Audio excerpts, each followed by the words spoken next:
Stand by for action. Welcome to Dogsthorpe Infant School LaunchPad. This is your captain speaking. We've been cleared for departure. Okay, Eddie, start the countdown. 5, 4, 3, 2, 1. Let's go.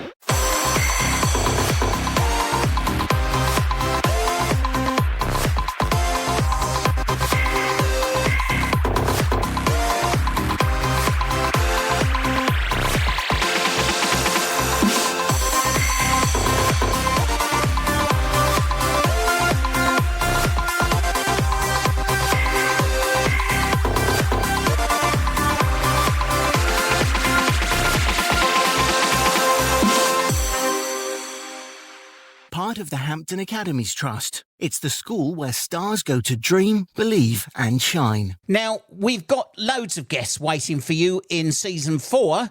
I can't believe we've done over 130 episodes.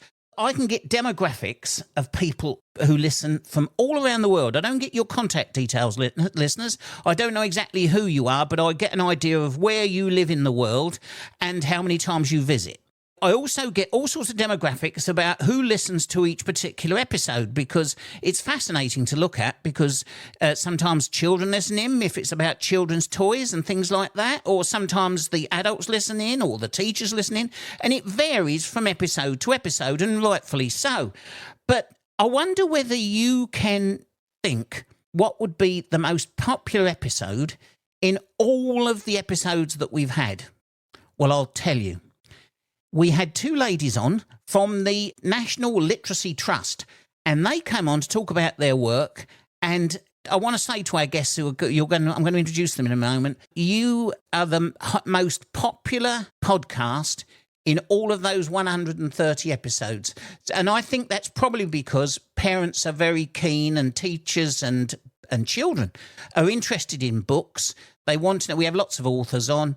And of course, when something very important like the National Literacy Trust come on the show, it's great to have them on, and obviously it's something that you like listening to. So bearing that in mind, I'd like to introduce you to 2 guests today. We've got Becky and Emma from the National Literacy Trust. Welcome to the show, ladies. Hello, Dave, and hello, co-pilot Eddie. Yeah, he's here, listeners. He's in his co-pilot seat, and he's asleep as usual.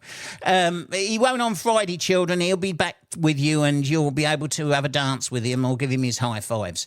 Now, it's lovely to have you with us, ladies. I'd like you separately to say a little bit about what you do first before we get onto the very, very important subject of literacy. So would you like to go first, Emma? Yeah, hello there. I'm Emma, and I am the Literacy Champion Project Manager in Peterborough, and I recruit anyone from anywhere in Peterborough to be a literacy champion and volunteer to embed literacy in their work and home life. And alongside me is our hub manager, Becky Mars. Hello, everybody. It's lovely to know that you're going to be listening to us today. And I'm really excited to see Eddie. When I heard that Eddie was joining us today, I was so excited. I'm wondering whether that's a picture of Eddie I can see. But if it isn't, it certainly looks very much like him. But I can just about see his little head poking up, and he's incredibly cute. So I'm so glad he's joined us too. So my name's Becky, and I am the hub manager in Peterborough for the National Literacy Trust. My job in Peterborough for the National Literacy Trust is that I manage the hub. So that means I will look at what events we're going to hold for the hub. So our different events are planned for what we're going to bring to Peterborough. So hopefully we can tell you a bit more about those, and you might like to come along. Also, we work with schools and other organisations in Peterborough to think about how we can work together, how we can partner up, and how we can bring different programmes to schools too. So lots of different things. Learning to read can be quite a hard skill to develop, and for some children that can be quite a challenge too. And but once you get through learning to read, and you can start to read a greater variety of books, there's so many exciting books out there that you can really use your imagination and really get lost in books. Now, for some people, adults, children, actually reading stories isn't really what interests them. They like to find out facts, non-fiction. And that's equally as important as well, to be able to read non-fiction books. And if you've got an interest in looking around your room there, Dave, if you've got an interest, it may well be that you want to find out a bit more about that. And you can get so many non-fiction books which are full of all sorts of information and facts which will tell you all about your particular interest too. I do my book gifting. I make sure there's books for all ages, because if grandparents, parents, carers are reading, and the children see that, they just know it's sort of second nature to want to pick up a book. And it could be they could share a cookery book together and do some cooking.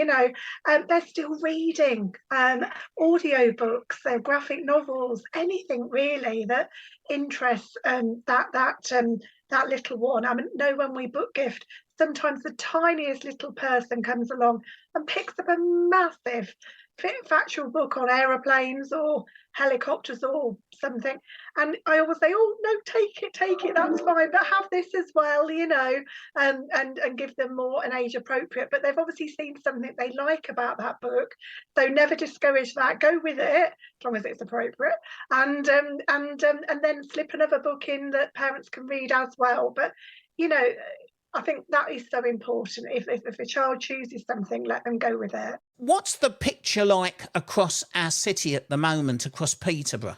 We are the gap is narrowing a little bit to national levels of literacy. I think COVID has such a massive impact, as we all know.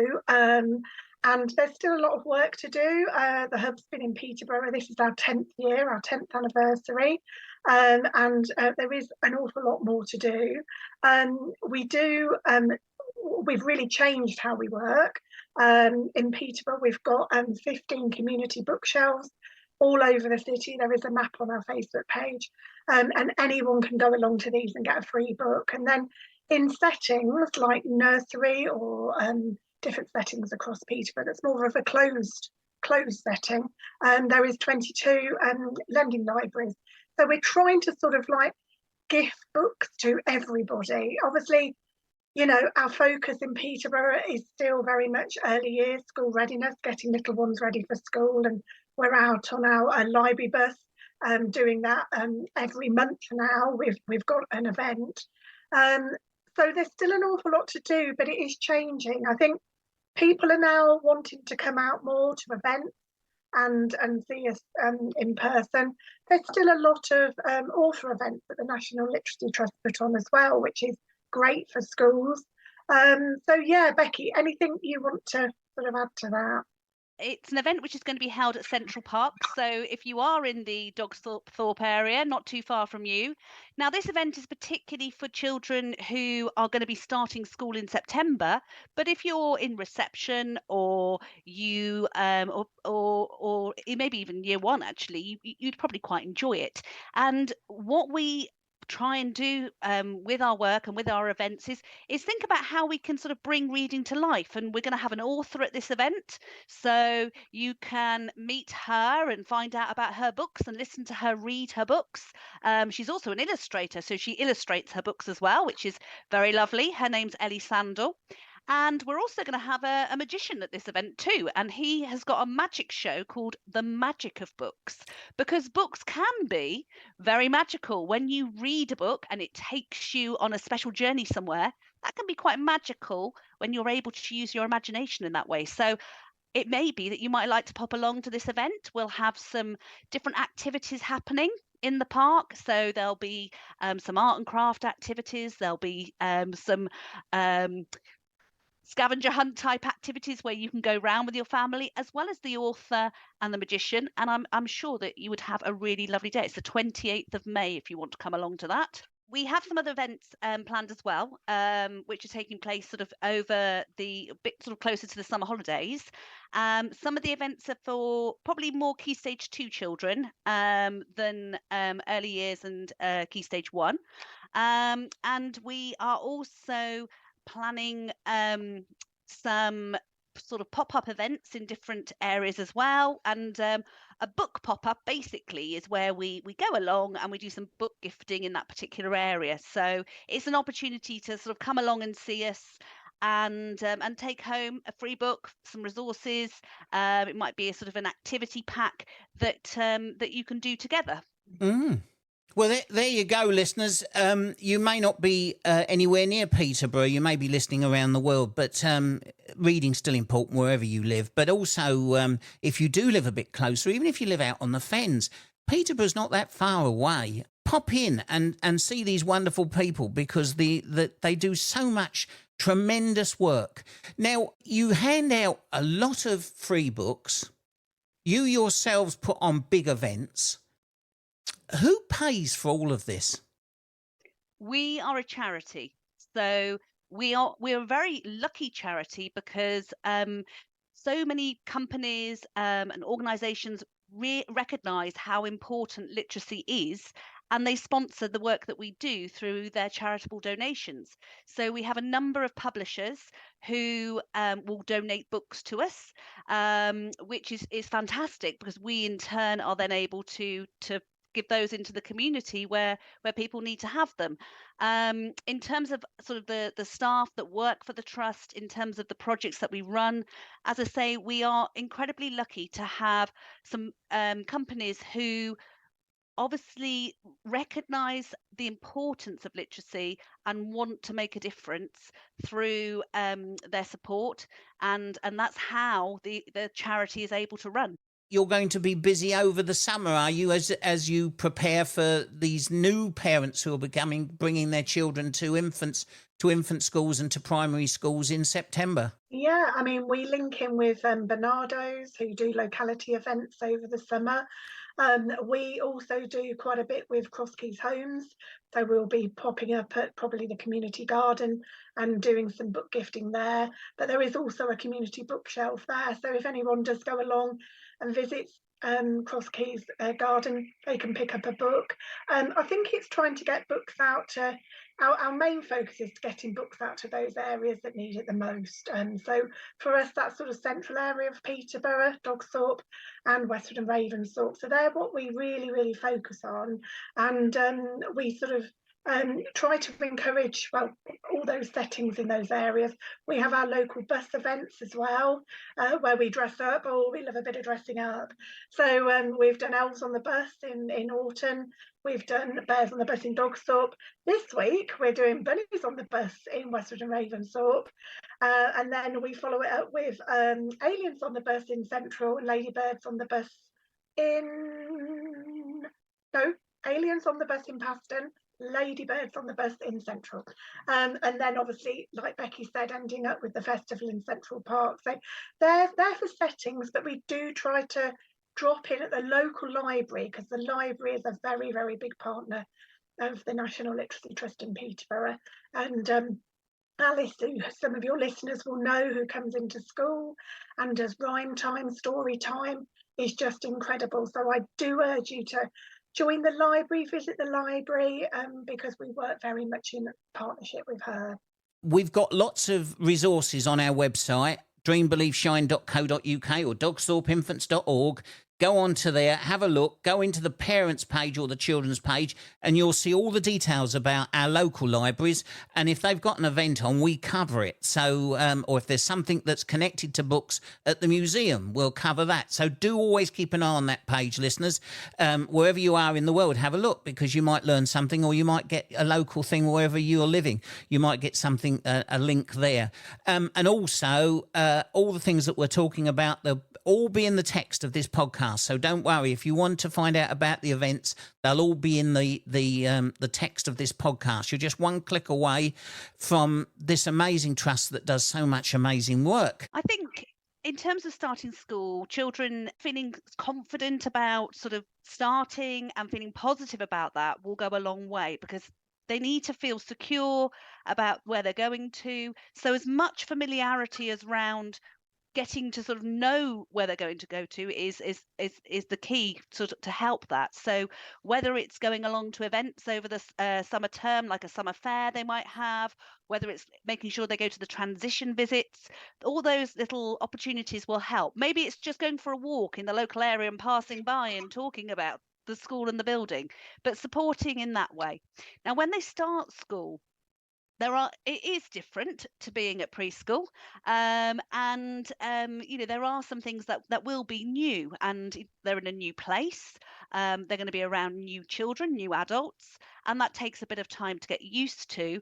But what is really key is trying to encourage your child, if they have got any worries, if they have got anything they're not sure about, that they talk to the staff, to the adults who are there, and they try and seek help for themselves by going to the adults who are in their new environment. So helping them to think about how they might perhaps ask questions like, where do I go to the toilet, or where is the toilet, or whatever it might be, but just so that they know they've got some key words, key phrases, key questions to help them sort of settle into that new environment, which they can use with the adults. Starting school as well, I think there is a bit more of a shift in terms of that independence for children. They've gone from a preschool setting where there are more adults to children to a school setting where there are less. And little things like whether it's putting on their coat, remembering to put their coat or their book bag, learning where those places are, those routines of what they need to do when they go into that classroom. Quite often, reception classrooms will have their own set of routines. The children will have a peg with their name on it. So getting them to sort of recognise that and know which one is theirs, where their things go, sort of talking to them about what that's going to be like, and sort of preparing them for that next step. And in terms of getting used to sort of being at school as well, just little things like which you can do with your child over the holiday. It might be activities like having a go at chalking, painting, using their large motor skills and their fine motor skills to be able to make marks. You don't need to be teaching your child how to write the alphabet or having a go at words or anything like that, but just sort of getting the confident with using a different variety of whether it's a stick in some mud in the garden, whether it's a stone and they're scoring in the mud, whether it's a piece of chalk and they're doing it outside on the patio area or the pavement, but getting used to sort of using those different types of materials to make marks, to draw pictures, will sort of help them and stand them in good stead for when they come to school. And certainly if you are reading stories to your child and you are sharing stories together, there'll be a lot of that going on at school, and that will really help their listening skills to be able to sort of stay as part of a class story and listen to those stories that are being told. And perhaps also, asking them about the story, what might happen next, or what do they think about a certain thing that's happened in the story, because those are the sorts of questions that the teachers will be sort of asking them as well. And it's good for them to sort of think about what they're hearing and how they respond to it too. The other thing I would say is that just looking at the school website is really helpful, because there's pictures of different areas within school there, particularly for our little ones who are, need that visual learning. So looking at the school website, looking at the different people that, like the midday supervisor or dinner ladies, they're really important people. Absolutely. Equally, as the teachers are. Because they're going to be sort of like looking after those children. So that's a really good one. The other thing to try as well that parents might like to do, which they can look on our Words for Life website, is do a little all about me with their child. So little things that they like, things that they're into, whether they're into Thomas the Tank or they're into, I don't know, something else, but just a little all about me. And there is a template on our website. And that's really helpful as well to take into the teacher on the first day. I know the teacher's going to be equally overwhelmed, but it's just a nice little transition doc and And like Becky said, if they have met the teacher, even better. Sometimes it's not always possible because people are on holiday or don't always get the opportunity for that home visit, but I think that would really help as well. Our National Literacy Trust website, everything on it, I hadn't realised till I was in education for nearly 30 years, early years wise, but I didn't realise all the research behind all our articles, the amount of work that goes into putting like a summer booklet together or an Earth Day booklet together. It's absolutely brilliant. And again, these are all downloadable on the website. So I would really urge you to have a little look. We in Peterborough are only on Facebook, though we are looking to get a newsletter out, so people can join that. So it's sort of nice and up to date with all the activities that we're doing, and links to where the community bookshelves are. They are all on our Facebook page. But I think particularly the Words for Life website, and then for older children is Zoning on our national site. Do have a look. Just a wealth of knowledge and just such good research and lovely competitions, author events, virtual author events. It's well worth a look. Yeah, I mean, we're really fortunate. We've got an amazing comms team with the trust, and I've written quite a lot of different booklets, different eco modules for literacy champions, and again, because my background is SEN, I've always got my early years SEN hat on, even though I'm in a different role now. So a lot of people know me through my previous role, home visiting children with SEN. But yeah, I mean, you're always looking for something new, something fresh. But it's really important, the fundamentals and the lovely stories that we are able to gift to families. That's the joy of what we do. We're gifting books to people that really need it.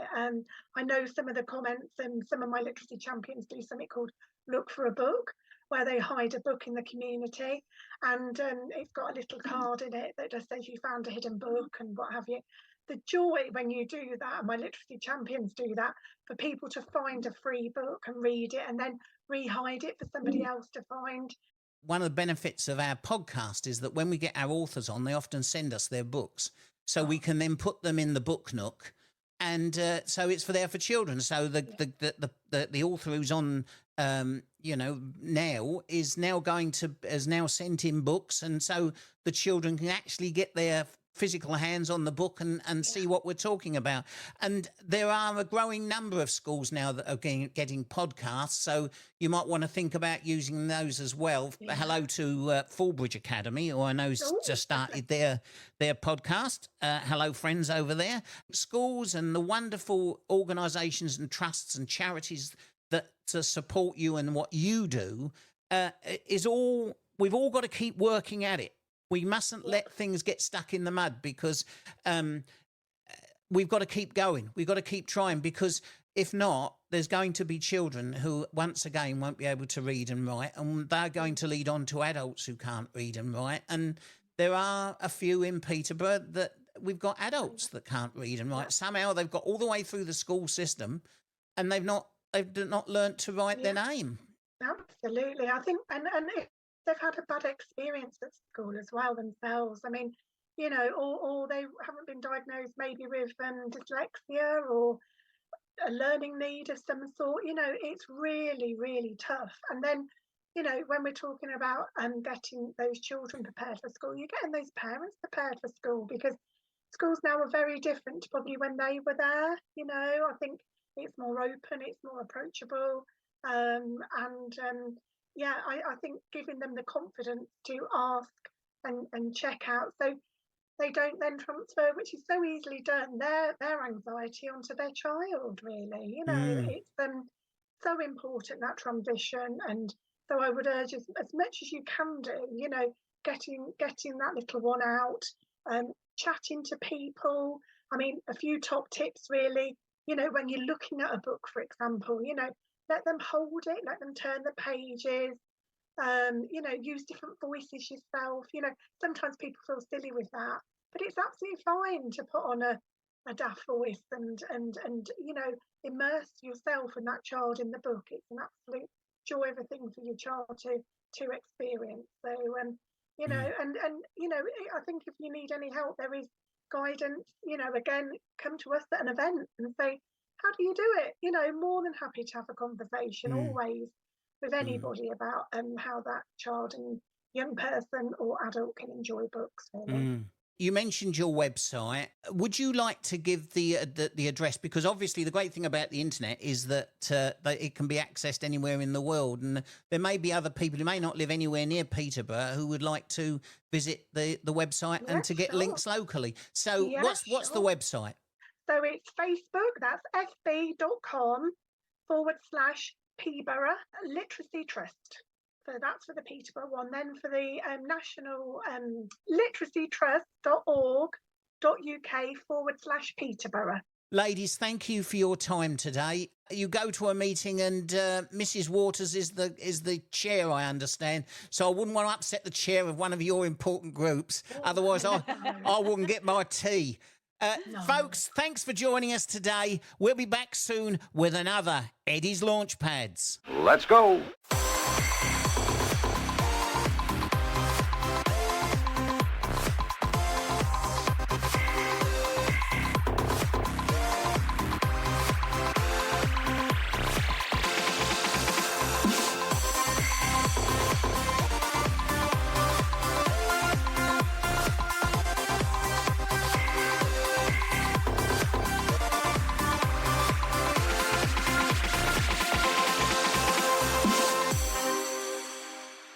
This podcast is brought to you by Eddie Edster, the Dogsthorpe Infant School Wellbeing Dog.